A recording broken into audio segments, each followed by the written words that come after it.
قرآن مجید جو ہے نا یہ ایک زندہ کتاب ہے. جس بندے نے قرآن مجید کو جس مقصد کے لیے پڑھانا ہے اس کو وہ چیز حاصل ہوئی ہے.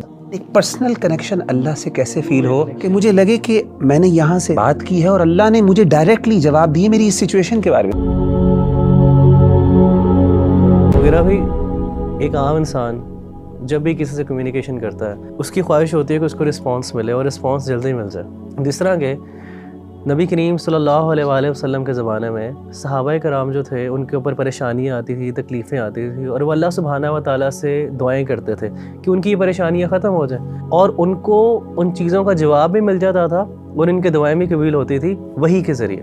لیکن آج کل کے دور میں جب ایک انسان پریشان ہے، پریشان حال ہے، مشکلات کے اندر ہے اور وہ اس کی دعائیں بھی کرتا ہے، لیکن کبھی کبھی وہ اس چیز کی کمی فیل کرتا ہے، اس کے اندر ایک کمی کا احساس ہے کہ شاید میری دعا قبول نہیں ہو رہی.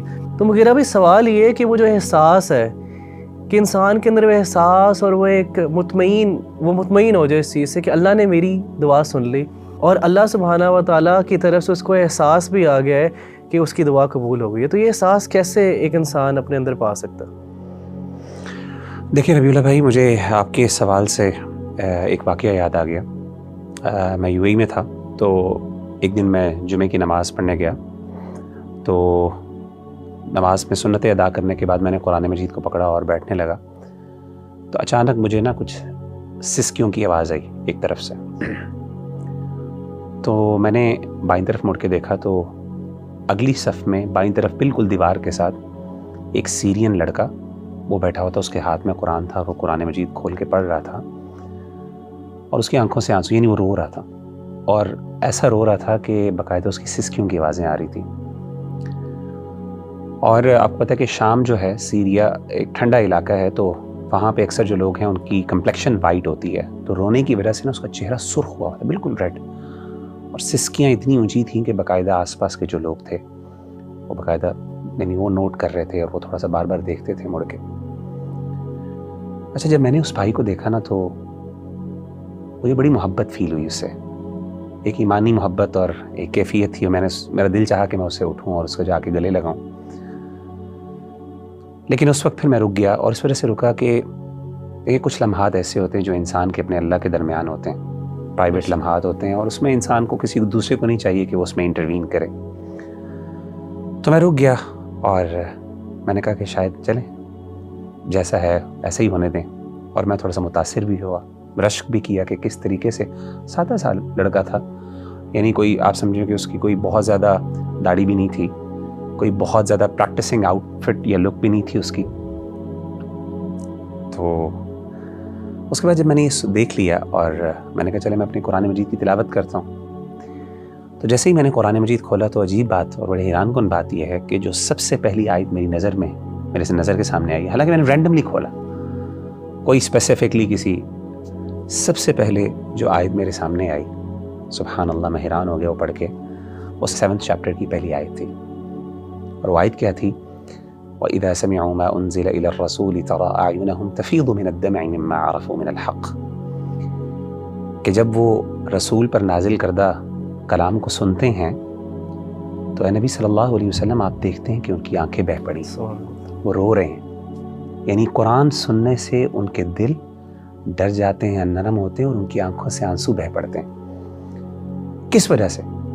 مما عرفوا من الحق، کہ جو حق انہوں نے اپنے رب کی طرف سے جو اللہ نے بھیجا اس کو پہچان لیا.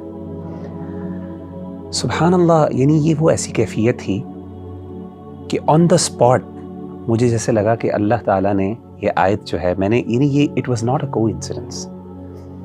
دیکھیں ہم لوگ جو ہے نا، we are not the people who believe in the coincidences. We believe کہ ہر چیز، ہر ایکشن، ہر پریکٹس جو دنیا میں ہو رہی ہے اس کے پیچھے اللہ کی حکمت کار فرمان.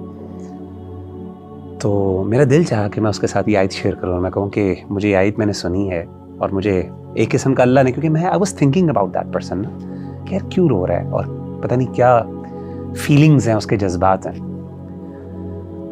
تو مجھے اس دن احساس ہوا کہ قرآن مجید جو ہے نا یہ ایک زندہ کتاب ہے، اور یقین کریں یہ تجربہ کر کے دیکھ لیں کہ جس بندے نے قرآن مجید کو جس مقصد کے لیے پڑھانا ہے اس کو وہ چیز حاصل ہوئی ہے. یہ الگ بات ہے کہ ہم قرآن مجید کو وہ رسپیکٹ نہیں دیتے، وہ آنر نہیں دیتے کہ ہماری مشکلات ہیں، پریشانیاں ہیں، تو ہم واقعی کسی دن اسپیسیفکلی قرآن کو کھولیں اور اس کو پڑھیں، اور واقعی اس نیت سے پڑھیں کہ میں اپنے مسائل کا حل تلاش کرنا چاہتا ہوں. یعنی میرا دل بے قرار ہے، میرا دل جو ہے وہ وحشت ہے، اس میں مجھے اطمینان کی ضرورت ہے. یہ کیسے ہو سکتا ہے میں قرآن پڑھوں اور مجھے یہ آیت نظر نہ آئے الا بذکر اللہ تطمئن القلوب. میری بیماریاں ہوں، بہت سے مسائل ہوں، قرآن مجھے کیوں نہیں حل بتا سکتا؟ زندہ کتاب ہے. اور میں آپ کو بتاؤں کہ جن لوگوں نے یہ تجربات کیے ہیں نا، قرآن سے پرسنل، دیکھیں آپ کا سوال بھی یہی ہے نا کہ جنرل تو دین سے ہمیں جوابات مل جاتے ہیں، لیکن ایک پرسنل کنیکشن اللہ سے کیسے فیل ہو، کنیکشن جو فیل ہو کہ مجھے لگے کہ میں نے یہاں سے بات کی ہے اور اللہ نے مجھے ڈائریکٹلی جواب دیے میری اس سچویشن کے بارے میں. صحابہ کو تو پتہ چل جاتا تھا نا کہ اللہ کے رسول بتاتے ہیں کہ تمہارے بارے میں اللہ نے یہ آیت نازل کی ہے. ہم وہ کیسے فیل کریں؟ آپ قرآن پڑھ کے دیکھیں، قرآن آپ سے بات کرے گا، آپ کو لگے گا کہ میرا رب مجھے جواب دے رہا ہے.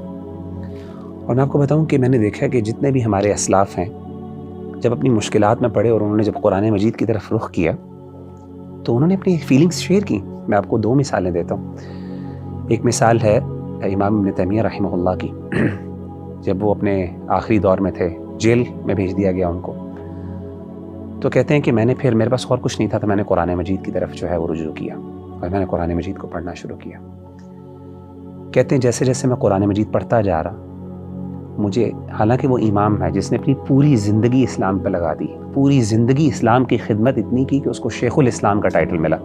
تاریخ میں بہت کم لوگ ایسے ہیں، بہت کم لوگ ایسے ہیں جن کو علماء نے شیخ الاسلام کہا ہو، اپنے دور کے لوگ اور بعد کے بڑے بڑے علماء نے شیخ الاسلام کہا ہو. اس میں امام ابن تیمیہ. تو ابن تیمیہ کہتے ہیں کہ مجھے ندامت، ندمت واللہ، یہ ان کے الفاظ ہیں کہ مجھے ندامت ہوئی کہ میں نے اپنی زندگی کا ایک بہت بڑا حصہ جو ہے وہ ضائع کر دیا اور میں قرآن مجید نہیں پڑھ سکا. اسی طریقے سے شیخ ابو اسحاق الحوینی بہت بڑے عالم دین ہیں، اس ٹائم محدث ہیں.